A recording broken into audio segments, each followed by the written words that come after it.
Hi, my name is Linda Silverman, and I'm from the U.S. Department of Energy in Washington.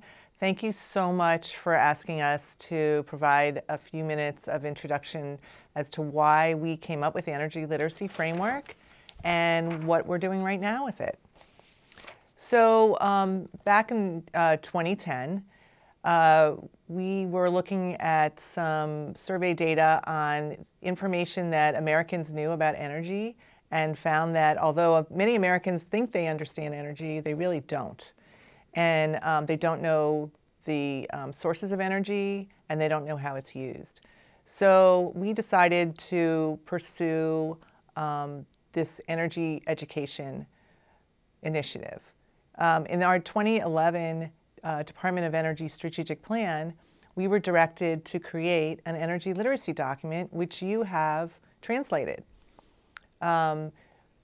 We followed an interagency process that had already existed for other other literacy documents like climate literacy and ocean literacy and earth literacy, and we followed the same process, which got together 13 federal agencies and allowed stakeholders from the private sector and nonprofit entities, anyone interested, to provide input to us as to what does it mean to be energy educated.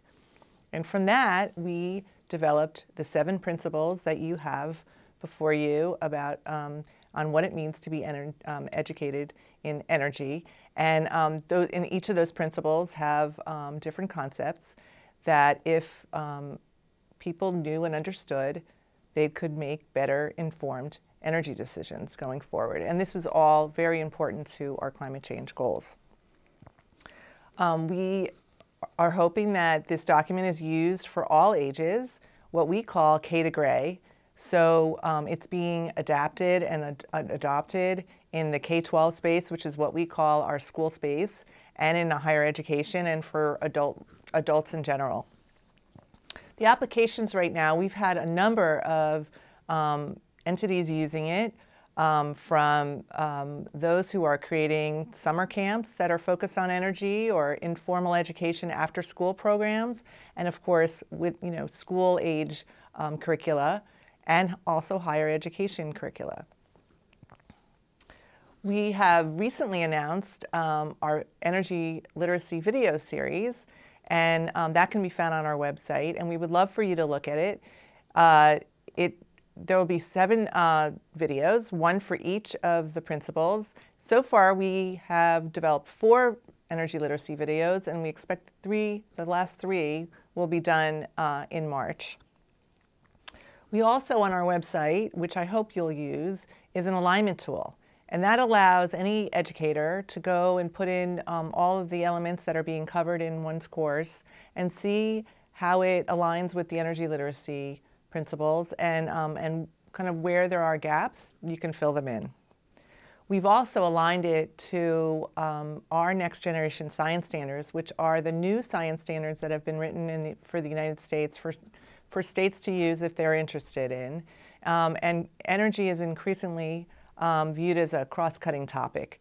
And so there's a lot of demand here in the United States for more information that can help students understand energy and have more information for a range of courses from economics to physics to the other natural sciences. We're hoping to build a community of practitioners. So in fact, next week we're having a national meeting here. We're co-sponsoring it, but a private organization is running it. And at that meeting, we will break out into groups and really with people who are already very, very involved in energy education. And so we'll have separate groups for what we call K-12 or school age educators, as well as higher ed educators.